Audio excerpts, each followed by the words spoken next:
Boker Tov, que ces paroles de Torah soient pour la guérison rapide de Moshe Raphaël Nissim, Ben Kamil, Eliyahu Hananel, Ben Ruth Mesodi, Nissim Ben Rivka,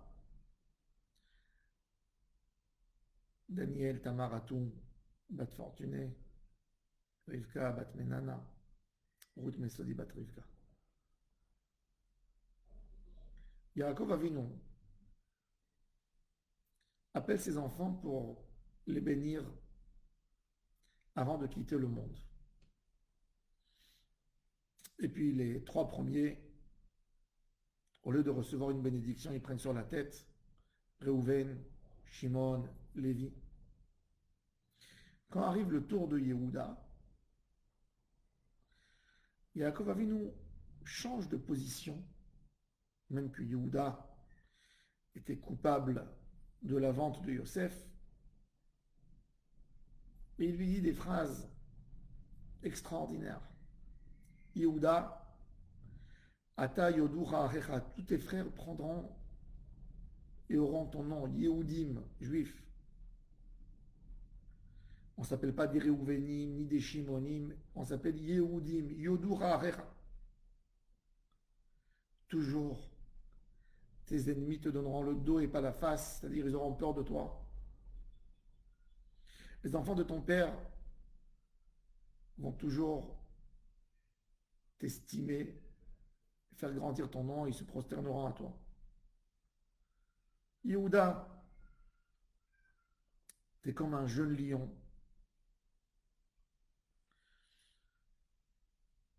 Même si tu as fait des fautes, tu as bien su t'en sortir. Tu es comme un lion qui s'assoit et quand il s'assoit quelque part, tous les animaux ont peur de le faire lever de sa place. Jamais le royaume quittera Yehuda. Tous les juges et le pouvoir et la force de diriger le peuple sera dans ses mains.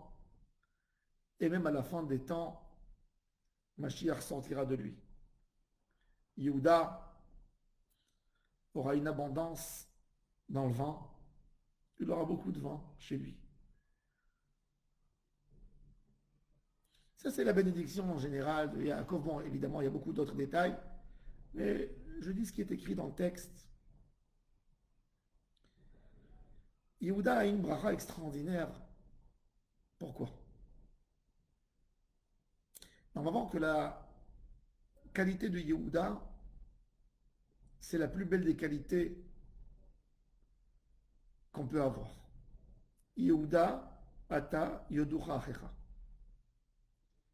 Yehuda a fait une gaffe terrible. Il a transgressé un des 10 commandements de vendre un homme à l'esclavage, et pas simplement un homme, son frère, et de raconter ce qu'il a raconté à son papa, que son fils a été dévoré. C'est inadmissible. C'est inadmissible.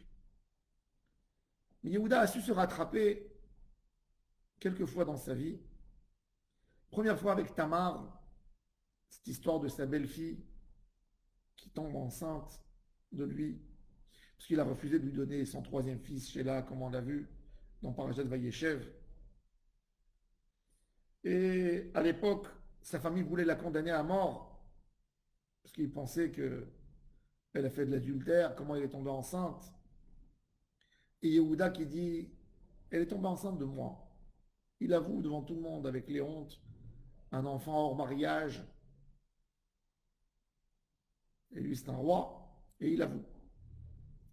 Deuxième chose, c'est que il a pris un engagement sur lui de ramener Binyamin à tel point qu'il était prêt de devenir esclave, rien que pour que Binyamin puisse retourner en Israël chez son papa.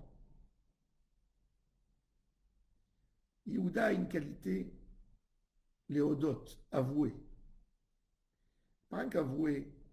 Avouer, c'est d'être conscient d'une réalité et de ne pas essayer de la maquiller et de la transformer en notre faveur. Les hommes, quand ils voient une situation, ils essaient de la décorer, de l'améliorer, et de la mettre en notre faveur, que ça nous arrange. On veut que ça nous arrange. Et chez Yehuda, ça ne marche pas comme ça.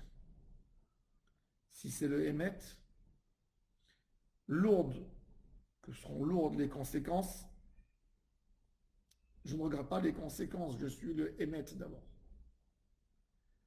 Le Hémet de l'homme le ramène à la Emouna.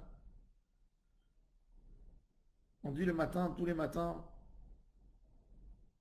qu'une des meilleures qualités qu'un juge doit avoir, c'est modé à la Hémet. Modé à la Hémet, avouer le Hémet. Avec ça, on peut se coller vraiment dans la Emouna. Quand un juif comprend qu'il a un défaut, qu'il y a quelque chose dans son comportement qui l'éloigne d'Akadosh Baruch Hu. Et il se dit, ça ne peut pas y aller. Il n'essaye pas de justifier. C'est là où il va faire une vraie teshuva. Yehuda, le Hémet, c'est une annulation de toi, de ta personnalité, par rapport à une vérité. C'est très difficile quand un homme affronte une vérité. Des fois, cette vérité, elle est dite par quelqu'un qu'il estime qu'il est moins important que lui ou dans l'échelle de l'hierarchie, il est moins que lui. C'est pour ça que c'est tellement difficile pour un homme de recevoir un reproche d'un collègue, d'un simple ami, d'un voisin, des fois même de sa femme. C'est-à-dire, ces gens viennent avec un reproche. Un reproche, ils lui font un reproche sur un comportement qui est, qui est dû, qui est une déviation, qui est quelque chose qui sort de sa personnalité, quelque chose qui n'est pas bon dans sa personnalité. Et puis quand on lui fait le reproche, ben, il essaye de l'éviter, il ne veut pas affronter cette vérité. Et il est là pour se justifier. Il est là pour se justifier. Il ne veut pas plier sa personnalité devant le reproche qu'on lui a reproché. Il veut rester dans son comportement habituel. Et là, c'est vivre dans un mensonge. Mais la Emouna, c'est de s'effacer complètement devant un juste reproche, devant une vérité. Ne pas essayer de l'affronter, de la recevoir. Dans les sphères que la Kabbalah emploie, la Malchut, c'est la dernière des sphères. La dernière des sphères, elle a quelque chose d'extraordinaire. C'est un miroir, elle n'a rien d'elle-même. Être Meller, c'est de savoir s'effacer aux sphères qui viennent d'avant. Nous, on croit que pour gouverner, un homme a besoin de faire quelque chose de nouveau pour impressionner tout le monde. Pour leur dire, je suis plus fort que vous. Non. Tu n'impressionnes personne. Si tu prends les qualités des autres, tu deviens comme un miroir où tu mets toutes tes actions devant toi et tu les contrôles. Tu sais prendre un recul de ce que tu es et ce que tu fais. Et de voir, est-ce que ce que tu fais est bon par rapport au émet, par rapport à la vérité. C'est là que tu deviens roi. Yehuda s'est rattrapé de la chose la plus terrible qu'il a fait, c'est écrit dans le Midrash que les frères l'ont destitué de sa royauté quand ils lui ont dit tu nous as amené à la pire des choses de vendre notre frère. Il a été destitué de sa royauté. Et il l'a su, il a compris. Il n'a pas dit à ses frères, mais Que voulez-vous? Vous aussi, vous l'avez détesté comme moi. Vous avez voulu le tuer et moi, je l'ai préservé. Je l'ai préservé de vous pour ne pas le tuer, je l'ai vendu. Non, ça, c'est pas un vrai roi. Un vrai roi, c'est quelqu'un qui arrive à convaincre les gens, les amener dans le Hémet. Et Yehuda a bien compris. Il n'a pas essayé de se justifier. Mais la première occasion, il a prouvé à ses frères qu'il allait avec son Hémet et qu'il était prêt de perdre toute sa liberté, de devenir un esclave pour que Binyamin puisse voir son papa. De perdre une vie pour du Hémet. Et c'est là qu'il a récupéré sa royauté. D'ailleurs, c'est ce qu'on voit que tout de suite après, quand Yaakov apprend la nouvelle que Yosef est roi, et Yosef fait une proposition à son papa de venir habiter à côté de lui, et ben, Yaakov, quand il a entendu ce qui s'est passé, comment Yehuda était prêt de se vendre de se donner esclave pour que Benjamin rentre, il a dit, tu as retrouvé ta royauté, il l'a renommé roi, et c'est lui qui l'envoie pour tâter le terrain, pour préparer l'habitation des Juifs. Il dit, c'est Yehuda qui va décider où on va habiter et pas Yosef qui est roi. C'est Yehuda parce que Yehuda a récupéré sa royauté déjà dans la vie de son père. Et tout ça par ce point de Hémet. De Hémet. Dans ce monde, la vérité est tellement cachée, elle est tellement voilée qu'il faut être courageux de tirer le voile pour découvrir la vérité qui est cachée.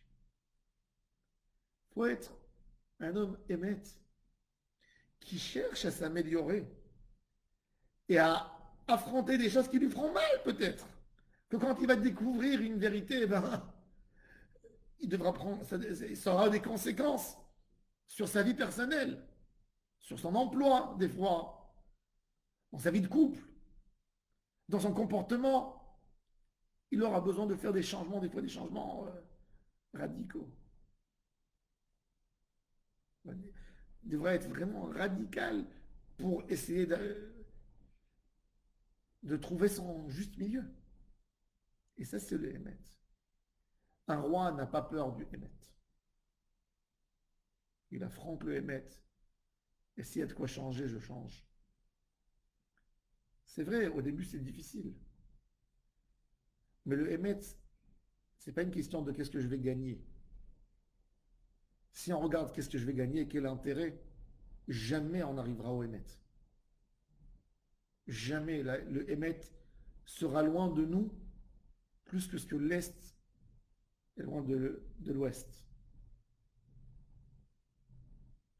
Et si on regarde qu'est-ce qu'il faut faire, qu'est-ce que ma conscience me dit de faire, ma propre conscience, quel est le Hémet dans l'histoire, sans regarder les résultats, c'est là où on devient un vrai roi. D'abord, roi sur soi. Du moment que j'ai compris c'est quoi le Hémet et je suis le Hémet jusqu'au bout, je suis un roi, je suis heureux, que je ne suis pas tenté par moi-même, que la seule chose qui me guide, c'est le Hémet. Il est facile de recevoir un reproche, il est facile de s'améliorer. Que Hachem nous aide à acquérir le Hémet. Et c'est pour ça que même que Yosef était très important, mais la royauté de tout le temps, c'est Yehuda. Yaakov a vu, nous, quand Yosef il vient, il se prosterne à Yosef. Comme que le Midrash nous dit, quand le renard est roi, ben même le lion se prosterne à lui. Mais la réalité, c'est que le lion reste le roi incontestable de la nature. Et ça, c'est Yehuda. Il peut y avoir des failles. Il va tomber des fois. Des fois, il y a Kara, il y a Sharav. Mais la grandeur du tzaddik, c'est qu'il sait se lever comme un lion. Le roi comprend la vérité. Et c'est pour ça que le roi reste roi toujours. C'est pour ça qu'une royauté, ça ne se perd pas. Parce que le roi est censé de faire passer l'intérêt de son peuple avant son propre intérêt. S'il a fait son propre intérêt, c'est plus un roi. C'est un responsable d'une boîte, d'une société. Ça, c'est la différence entre un roi et un homme très riche. Un homme riche, il voit que son intérêt. Un roi, il voit d'abord l'intérêt du peuple avant son intérêt à lui, avant son intérêt personnel. Ça, c'est un vrai roi. Et puis un roi qui voit son intérêt, il perd la qualité, ce qui s'appelle royauté. Yehuda a eu la royauté. La royauté, c'est de regarder le émet d'abord, le émet, la vérité avant tout. Et c'est de ça qu'on a besoin, de ces prises de conscience, de sentir ce émet. C'est ce qui nous rapproche, c'est le meilleur moyen de se rapprocher dans la Avodat Hashem. On voit que Yaakov a qualifié cette qualité comme la meilleure des qualités. Et c'est pour ça qu'il a promis la royauté éternelle à Yehuda jusqu'à la fin des temps, parce qu'il avait cette qualité, il l'a transmise à ses enfants et à ses descendants. Bonne journée à toutes et à tous.